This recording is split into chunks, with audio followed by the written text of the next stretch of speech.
The other story today is the heat. It is 105 degrees today in Roswell, not far away. That is cool considering it was 107 a couple days ago.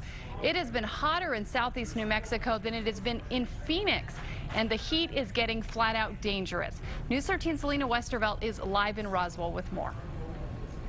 Kim, a 23-year-old tourist, died while hiking yesterday in White Sands. Officials suspect the heat got to her. Now, paramedics today and hospitals in the area say they're getting more calls, and it's all because it's so hot outside. People in Roswell watch as the mercury climbs higher and higher. How hot is it out here?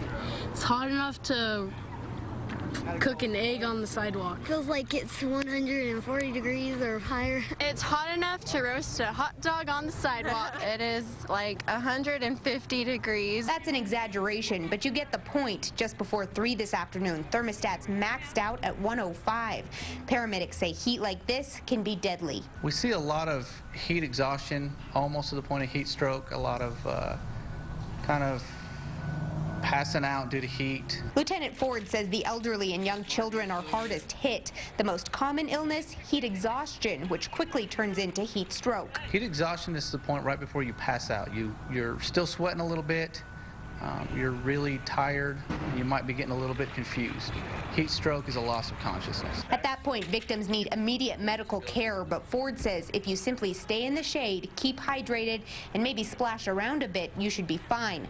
A little sympathy wouldn't hurt either. We were in Albuquerque yesterday, and it feels like nothing compared to this. Like some people were complaining because it was 89 degrees, and I was like, that's cold in Roswell. Lieutenant Ford says besides protecting your skin, sunscreen also helps prevent against heat exhaustion. Now that's because burned skin can't retain water.